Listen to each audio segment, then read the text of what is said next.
Welcome to Davos. This is the last day of the World Economic Forum 2017. CEOs and heads of state are starting to leave town now. Helicopters are easing off overhead, and we're here to just quickly look back over the week's events. With me is our Special Projects Manager, Connor Lennon. Connor, what's your assessment of how the week has gone? Well, let's take a look at the context. This year's World Economic Forum annual meeting took place against the backdrop of considerable political and economic instability and uncertainty. We have the incoming United States administration, which has been taking up a lot of the headlines, actually coming into power as we record this piece today. And the other big story was China and China's evolving geopolitical role. We had the Chinese President Xi Jinping attending, the first time ever a Chinese president has attended a World Economic Forum in all these years. Our CEO Ulrich Spiesshofer got the chance to have a chat with him at the beginning of the week, part of a very select group of Swiss CEOs. The theme of this year's World Economic Forum was responsible and responsive leadership. And a little earlier in the week, I had a chat with our CEO and asked him exactly how ABB is leading in this area. Taking the people with us through all the changes that are happening in the world is a key task for responsible leadership. We need to make sure we have a skilled workforce. We need to make sure we understand the future requirements of our people.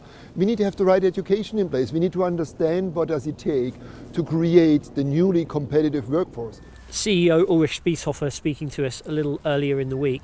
And Connor, of course, for ABB, the high point of the week was the ABB event on the Wednesday night. How did that go? Well, I'm told it was the most popular we've ever done. More people attending, very high profile customers, CEOs, ministers, ambassadors. And no one left before the end, which I'm told is quite rare in Davos. There are so many competing events taking place. Everyone was glued to their seats to see what our CEO had to say, and also our guest speaker. His name is David Voser. He's an MIT professor of economics and one of the world-leading authorities on the way in which the digital transformation is and will affect employment. He flew out from the US to be with us and share his vision of the way automation and technology have consistently improved living standards and created more jobs and better jobs. And the feedback from a number of guests was that they were very pleased to hear this very positive take on the subject. Automation, which we're obviously in a period of very rapid automation, it's not like global warming. It's a good thing. It means productivity increases. It's not a curse that we have to deal with. It's a benefit of all of our science and our investment. But it does create real challenges. The set of jobs that we'll be facing are rapidly evolving, and we have a growth of high skill, high wage, satisfying jobs, and simultaneously a growth of in-person services, food service, cleaning, security, home health aides, and a contraction of the middle. And that's a real challenge. David Voser speaking to us there this week in Davos.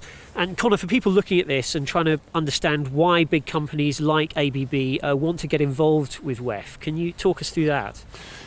Well, the World Economic Forum annual meeting is sometimes criticised as being little more than a talking shop. But there's much more to it than that. You can imagine all these interactions in such a tiny little village in the Alps does create new opportunities, new relationships are formed. And that's pretty much the take of our chairman, Peter Voser, when I spoke to him before our event. Yeah, the World Economic Forum is very important for ABB because we have a great chance to meet in a very short period a lot of customers, shareholders, other stakeholders like governments, ministers, prime ministers, and you can have a good talk about what ABB can actually deliver, especially now in this digital world where everybody is struggling to find out what one should do. And I think it's a great occasion for us to actually promote our technology and innovation drive. ABB Chairman Peter Voser talking to us there at ABB's event here in Davos. And Connor, even outside our event, ABB was very visible around town in Davos this year. It was pretty hard to miss us, actually. You could see us on the train coming up to Davos and on billboards all over town. And it was all driving home what our CEO has been saying about being on the forefront when it comes to responsive and responsible leadership and ensuring as many people as possible are empowered to reap the benefits of the fourth industrial revolution. As you know, this is something ABB is already deeply committed to, making sure that we bring our employees along on the digital transformation.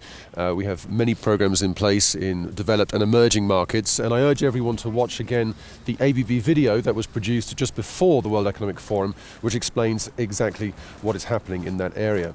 And I'm just looking at some breaking news that's come through just now for this morning, as we speak on Friday, the last day of the WEF annual meeting 2017, that ABB has committed to joining the Global Apprenticeship Network, which is promoting skills for business and jobs for youth. And we can see some pictures there of Ulrich Spiesshofer introducing that event, which was bright and early this morning.